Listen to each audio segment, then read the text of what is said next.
मंडळी, राज्य विधिमंडळाचं अर्थसंकल्पीय अधिवेशन सध्या मुंबईत सुरू आहे आणि या महत्त्वाच्या काळात राज्यातील एका मोठ्या IAS अधिकाऱ्यावर थेट निलंबनाची कारवाई करण्यात आली आहे. राज्य प्रदूषण नियंत्रण मंडळाचे सदस्य सचिव देवेंद्र सिंह असं त्या निलंबित IAS अधिकाऱ्याचं नाव असून त्यांच्यासोबत राज्य प्रदूषण नियंत्रण मंडळ मुंबई येथील सहसंचालक सतीश पडवळ यांना सुद्धा तडकाफडकी निलंबित करण्यात आलंय. अगदी 24 तासांच्या आत घडलेल्या या प्रकरणामुळे सध्या एकच खळबळ उडाली असून याची राज्यात सगळीकडे जोरदार चर्चा होतीये. पर्यावरण मंत्री पंकजा मुंडेंना दिलेला तो एक नकार देवेंद्र सिंह यांना आता चांगलाच महागात पडल्याचं बोललं जात आहे. याशिवाय निलंबनाच्या आदेशात त्यांना कडक अटी घालून देण्यात आल्यात. तसंच पुढील कारवाईच्या संदर्भात इशारा सुद्धा देण्यात आलाय. भाजप आमदार सुधीर मुनगंटीवार यांनी तर अशा अधिकाऱ्यांना थेट जेलमध्येच टाकायला हवं अशी संतप्त प्रतिक्रिया दिली आहे.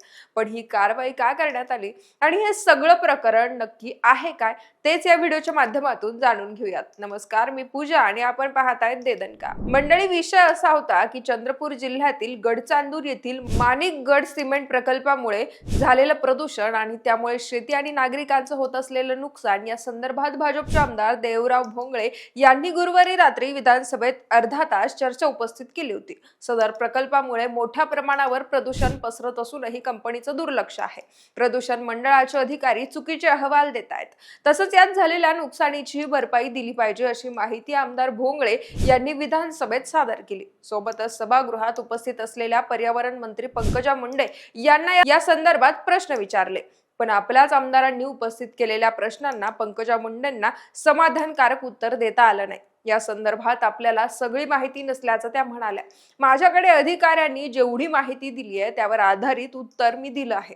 मंत्री म्हणून आपल्याला उत्तर द्यावी लागतात, पण राज्य प्रदूषण नियंत्रण मंडळाबाबत आपल्याला काही अधिकार नाहीत. मी फक्त उत्तर देण्यासाठी आहे असं पंकजा मुंडे म्हणाल्यात.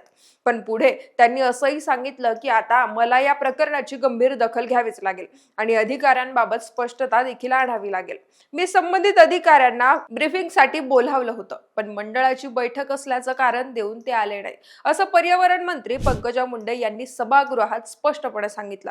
मंडळी, विधानसभेतील प्रदूषणाच्या चर्चेसाठीची पूर्वतयारी म्हणून पंकजा मुंडे यांनी राज्य प्रदूषण नियंत्रण मंडळाचे सदस्य सचिव देवेंद्र सिंह यांना ब्रीफिंगसाठी म्हणजेच या प्रकरणाची पूर्ण माहिती घेण्यासाठी आधीच बोलावलं होतं, पण ते बैठकीला उपस्थित राहिले नाही आणि त्याचा परिणाम म्हणजे सभागृहात पंकजा मुंडे हतबल झाल्याचं दिसून आलं. त्यावर आमदार सुधीर मुनगंटीवार आणि ठाकरे गटाचे आमदार सुनील प्रभू यांनी अशा मुजोर अधिकाऱ्यांना तातडीनं निलंबित करा अशी मागणी केली. तसंच त्यांच्यावर कारवाई करा की पुन्हा त्यांची हिंमतच होता कामा नये. गेंड्याच्या कातडीचे असे अधिकारी निलंबितच झाले पाहिजे असा आग्रह देखील मुनगंटीवारांनी धरला. त्यानंतर मंत्री पंकजा मुंडे यांनी सभागृहात आश्वासन देताना सांगितलं की विधिमंडळाच्या अधिवेशनानंतर 8 दिवसात आपण गडचांदूरला जाऊ आणि त्या प्रकल्पाची पूर्ण पाहणी करू. तसंच CBI चौकशीपासून ते संबंधितांवर कारवाईचा निर्णय त्यानंतर घेतला जाईल. नुकसान भरपाईबाबत देखील संबंधित कंपनीला सांगितलं जाईल. मंत्री पंकजा मुंडे दिलेल्या या आश्वासनानंतर दुसऱ्याच दिवशी म्हणजे शुक्रवारी सुधीर मुनगंटीवार यांनी विधानसभेत देवेंद्र सिंह यांच्या विरुद्ध हक्कभंगाचा प्रस्ताव मांडला. त्यावर अध्यक्ष राहुल नार्वेकर यांनी निर्णय राखून ठेवत सरकारनं याबाबत केलेली कारवाई व स्पष्टीकरण सभागृहात मांडण्याचे निर्देश दिले. या संदर्भात आपला निर्णय पुढील शुक्रवारी देऊ असं नार्वेकर म्हणाले. दरम्यान त्यापूर्वीच देवेंद्र सिंह यांच्या निलंबनाची फाईल वेगाने फिरत होती. गुरुवारी सत्ताधारी आणि विरोधी अशा दोन्ही बाजूच्या आमदारांनी या अधिकाऱ्याच्या निलंबनाची मागणी आक्रमकपणे लावून धरल्यानंतर तालिका अध्यक्ष दिलीप लांडे यांनी देवेंद्र सिंह यांच्या निलंबनाचे निर्देश दिले आणि त्याची अंमलबजावणी करण्याचे आदेश मुख्यमंत्री देवेंद्र फडणवीस यांनी शुक्रवारी दिल्यानंतर पुढची कारवाई करण्यात आली. सामान्य प्रशासन विभागाकडून अतिरिक्त सचिव राधा यांच्या सहीनं देवेंद्र सिंह यांच्या निलंबनाचा आदेश जारी करण्यात आला. या आदेशात म्हटलं होतं की शिस्तभंगाची कार्यवाही प्रस्तावित असल्यानं तात्काळ प्रभावाने ही निलंबन लागू करण्यात येत आहे. तसंच हा आदेश लागू असताना देवेंद्र सिंह यांचं मुख्यालय मुंबई राहील. त्यांनी कोकण विभाग आणि मुंबई येथील विभागीय आयुक्त यांची पूर्व परवानगी घेतल्याशिवाय मुख्यालय सोडू नये. निलंबन काळात त्यांना कोणतीही खासगी नोकरी स्वीकारणं किंवा कोणत्याही व्यापार किंवा व्यवसायात सहभागी होणं मान्य राहणार नाही. त्यांना या काळात निर्वाह भत्ता, महागाई भत्ता व इतर भत्ते देण्यात येतील, पण यासाठी ते इतर कोणत्याही क्षेत्रात गुंतलेले नाहीत असं प्रमाणपत्र सादर करणं आवश्यक राहील. विशेष म्हणजे या सगळ्या अटींच्या अनुषंगानं त्यांनी कोणतंही उल्लंघन केलं तर ते गैरवर्तन समजलं जाईल आणि त्यांच्यावर पुढील शिस्तभंगाची कारवाई करण्यात येईल, असा इशारा देखील निलंबनाच्या आदेशात देण्यात आला. दरम्यान आपल्या या आदेशावर स्पष्टीकरण देताना तालिका अध्यक्ष दिलीप लांडे यांनी सांगितलं की संबंधित खात्याचे अधिकारी माहिती देत नसतील, मंत्र्यांना सहकार्य करत नसतील तर हा सभागृहातील सर्व आमदारांचा तसेच महाराष्ट्रातील जनतेचा अपमान आहे. अधिकारी हा कितीही मोठा असला तरी त्याला त्याची जबाबदारी दाखवून देणं हे आमचं काम आहे. तर या कारवाईनंतर प्रतिक्रिया देताना सुधीर मुनगंटीवार म्हणाले की पंकजा मुंडे यांनी सभागृहात सांगितलं की एक IAS ऑफिसर ब्रीफिंगसाठी येणार नाही असं म्हणतो, एक अधिकारी मंत्री महोदयांबद्दल असं बोलतो, त्याला निलंबित करण्याचे आदेश कालच अध्यक्षांनी दिले होते. त्यानुसार 24 तासाची कार्यवाही झाली.